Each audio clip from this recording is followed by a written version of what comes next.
Have you ever felt like you're just going through the motions Oh, sometimes? man, Like yeah. kind of stuck in your own little echo chamber, Yeah. maybe, scrolling through feeds, just Yeah, reacting. reacting instead of like truly engaging. It's a really familiar feeling for so many people, that sense of, well, a limited view, Exactly. And it brings up this big question we want to dive into today. which is, What if the reality you've built for yourself, the one you live in day to day, is actually just a shadow of what's truly possible? that's a powerful thought. It reminds me of something Kierkegaard said. Oh, yeah. He said, there are two ways to be fooled. One is believing what isn't true, Right. and the other, refusing to believe what is true. And we often do that second one, don't we? Just unconsciously basking in ignorance because we don't know any better. Precisely. And that's why we're grabbing this ancient map today, Plato's Allegory of the Cave. Ah, a classic, and still so relevant. Totally. It's this timeless idea about reality and knowledge, perception, and maybe even enlightenment. It feels like a guide out of these modern caves we find ourselves in. Absolutely.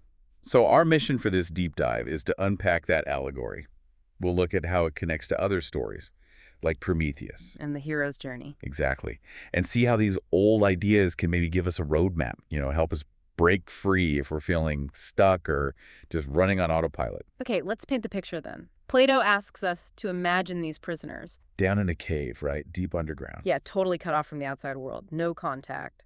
And they're chained up. Restricted. They can't move much. They're forced to stare straight ahead at this blank cave wall. Can't even turn their heads. And behind them, there's this fire flickering, casting a dim light. Then people walk behind the prisoners, carrying like puppets or figures, statues of animals, plants, everyday objects. And these figures pass between the fire and the prisoners. So they cast these long, distorted shadows on the wall the prisoners are staring at. Right. And because this is literally all they've ever known. They think the shadows are real things. They name them, talk about them as if they're actual objects. They're mistaking illusions for reality. Yeah. Simple as that. But it's their only reality. It's kind of chilling how much that connects to now, isn't it? It really is. What are our shadows today? Well, things like social media likes or follower counts. Definitely. Or maybe societal expectations, like what success is supposed to look like. Yeah, or that perfect relationship ideal or the fancy job title. Or even just those limiting beliefs we have about ourselves. I'm not smart enough. I can't do that. Mm-hmm. These things feel so solid. But are they? The source material calls them largely illusions crafted by societal expectations, projected onto us. And society often reinforces them, doesn't it? We all kind of agree these shadows are important. We get entranced by them from a young age. We end up chasing things that are, well, maybe less tangible than we think. Okay, so Plato's story continues. One prisoner, somehow the shackles come off. Right, unexpectedly. And he's sort of compelled, maybe even dragged, out of the cave into the world outside for the very first time. You'd imagine relief, freedom, Mm-hmm. but no, that's not the first reaction. Not at all. It's actually painful. Confusing. The sunlight. It's blindingly bright. It physically hurts his eyes after the dim cave. And everything looks wrong, unfamiliar, bewildering. His whole reality is just shattering. He's realizing the shadows were just Yeah. shadows, Hmm. distortions, not Yeah. real. It's a huge mental shift. You know that saying, the mind that opens to a new idea never returns to its original size? Yeah, that fits perfectly here. Yeah. And apparently at first, those old shadows almost seem more real to him than the actual objects in the bright light. Because they were familiar? Comfortable, in a way. But he adapts, right? Slowly. Gradually, yes. His eyes adjust, the pain lessens, he starts seeing reflections, maybe in water. Then the objects themselves, trees, animals. And eventually he can look up towards the sun itself, the source of all the light, all the truth in this analogy. It's quite a journey. It really is. And it maps almost perfectly onto what Joseph Campbell called the hero's journey. Explain that a bit. Well, Campbell studied myths from all over the world and found this common pattern. The hero starts in an ordinary world, then receives a call to adventure. That's the prisoner being freed. Okay. Then they cross the threshold into the unknown, leaving the cave. That's the departure. Makes sense. And then comes the initiation, facing trials, challenges, confronting new realities. That's the prisoner dealing with the painful sunlight, the confusing new world, the realization about the shadows. It's where they gain new knowledge, new power, a new understanding. Wow. So how does that relate to us, like, in our everyday lives? Well, think about any significant personal growth. It's often uncomfortable, isn't it? Oh, yeah. Definitely. Starting therapy, maybe? Yeah. Having to face things about yourself you didn't want to see? Or questioning a belief you've held your whole life, something core to your identity. Exactly.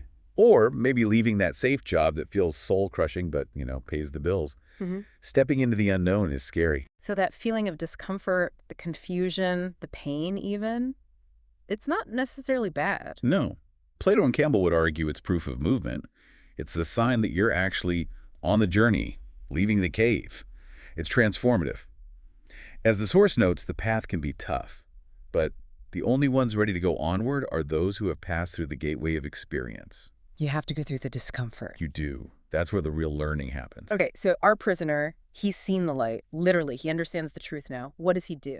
He feels compelled to go back into the cave, Why? to share what he's learned, to free the others. He wants to tell them about the real world, the sun.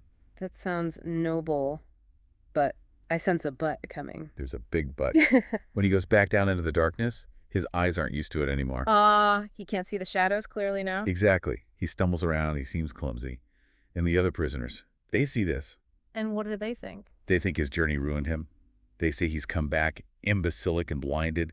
They mock him. So they don't want to hear about the real world. They absolutely don't. They reject his attempts to free them. They might even become hostile if he persists. They prefer the familiar shadows. Wow. That's kind of heartbreaking. It is. And it connects to another powerful myth referenced in our source, Prometheus. The guy who stole fire. That's him. His name means forethought. He saw humanity was kind of struggling, disadvantaged. So he defied the gods and brought them fire, which symbolizes knowledge, right? Yeah. Technology, civilization. Precisely. It's like the freed prisoner bringing the light of truth back to the cave. And how did that work out for Prometheus? Not well. The gods punished him severely. Chained to a rock, eagle eating his liver. You know the story. Ouch. Yeah. Okay, so there's a pattern here. Bringing knowledge or truth to those not ready for it often leads to resistance, hostility. Yes. That seems to be the lesson. Whether it's Prometheus or Plato's prisoner, or even historically, someone like Socrates. Socrates, Plato's teacher. Yeah. He spent his life questioning Athenian norms, trying to get people to examine their own beliefs, essentially, trying to lead them out of their own caves. And how did Athens thank him? They condemned him to death. For corrupting the youth in impiety. Essentially for shaking up the status quo, for Yeah. challenging the shadows they were comfortable with. So this part of the allegory, it's really speaking to people who've maybe already started that journey, who've seen some light and try to share it. I think so. That's a tough question. How do you deal with that resistance when you come back, excited about what you've learned, and your friends, family, colleagues, they just don't get it, or worse, they push back? How do you share your light without, I guess, blinding people or just getting rejected? Well, the wisdom from these stories seems to point towards empathy, patience, Meaning? understanding that maybe they're just not ready. You can't force someone out of the cave. The philosopher, the hero needs to be patient, maybe lead by example rather than trying to drag them out. Show, don't just tell. Something like that. And accept that not everyone will make the journey when you do.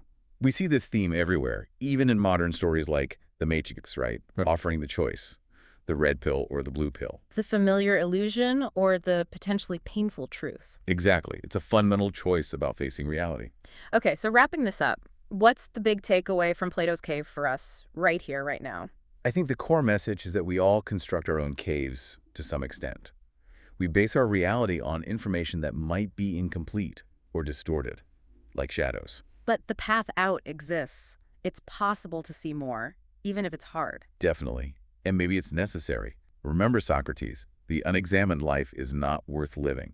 There's not much point staying in the dark if the light is potentially there. And Plato reminds us that many things we chase, fame, perfect partners, status, might be more like those shadows than we realize, crafted by society. And while it's not really our fault we grew up surrounded by these shadows, the source suggests it's our solemn duty to try and escape, to seek something more real. So not about blame, but about responsibility, taking charge of our own perception. Precisely. So maybe a gentle challenge for everyone listening. Let's hear it. After this, maybe just take a quiet moment. Try to identify one shadow in your own life, just one thing you might be mistaking for solid reality. Could be a belief, an expectation, anything. That's a good starting point. Awareness. And then maybe ask yourself this final question. What's the very first, maybe tiny step you could take? Just to turn your head a little, to glance towards the fire, towards a different perspective. That first small movement, Mm-hmm.